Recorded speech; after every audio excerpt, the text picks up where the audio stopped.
Hi, the Beyond the Classroom project is one of the core assignments in the class. You can go back to the syllabus and sort of see how it fits in. But I wanted to take a minute to explain to you why we're doing this. Traditionally, in English 201 courses, the focus is on doing 3 to 4 major traditional academic papers. I've reshaped this class, though, to have 2 traditional papers and 2 non-traditional alternatives to papers. One of the non-traditional alternatives to papers is the drama project, which we've talked about. You've all selected your play, and that's going to come up in weeks 8, 9, and 10. The other non-traditional project that's a major focus of the course is what I call the Beyond the Classroom portfolio. And it's a series of blog posts we're going to do over the course of the semester, written for audiences that are not part of our class, that explain an idea from the theories we're studying and apply it to an outside the classroom situation. That situation could be an experience you have at work. It could be a school event, performance, lecture, talk, activity that you attend or participate in. It could be a service learning project. We're going to look in the instructions below at the different options for the experience that you can choose to write about.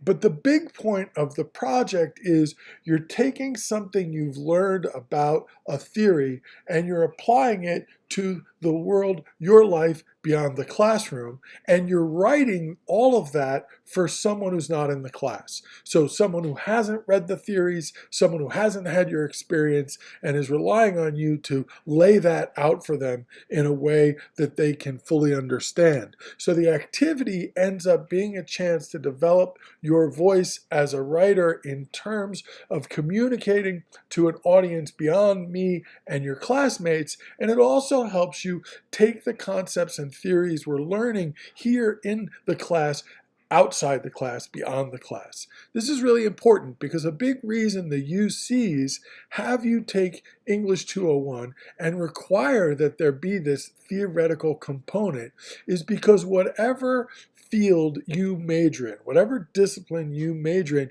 you are going to encounter theoretical concepts, language that is more philosophical, dense, theoretical, abstract, designed for you to be able to take and make portable, apply to different ideas, places, and experiences in your professional and personal life. So this is really one of the core things 201 is about. How do we take these theories we learn and do something with them out beyond this class? Not just look at how they inform Toni Morrison's art, but how they could connect in the world beyond that.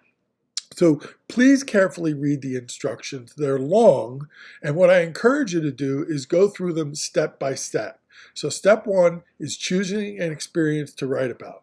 Walk through that carefully and then take a break. Don't try to sit here and do all of this at once. Then move on to step number 2, connecting to a theory concept to write about. You're going to need to pick one of these ideas, just one of these ideas that you're going to explain to an audience that hasn't read or heard about this, and then apply to the experience you choose. And then finally, some tips on how to actually draft the post. There's kind of 4 criteria we're going to be looking at.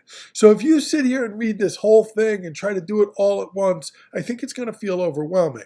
But if you break it up into smaller chunks, spend 10 or 15 minutes reading, go think about it, then go take a break, come back, spend another 10 or 15 minutes thinking about it, working on it, then go take a break. I think that's the way to go.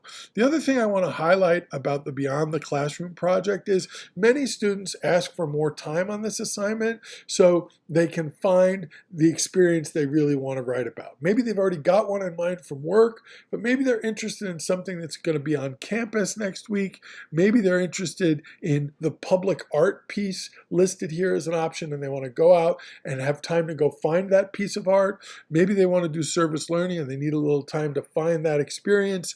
So this is definitely a project where if you need more time, feel free to ask me for that time. Happy to give you that time. We'll also be checking in on this project in our Sunday night live meetings. So that's what I hope is a helpful, quick video introduction that sets up this lecture you're about to explore and this activity you're about to complete.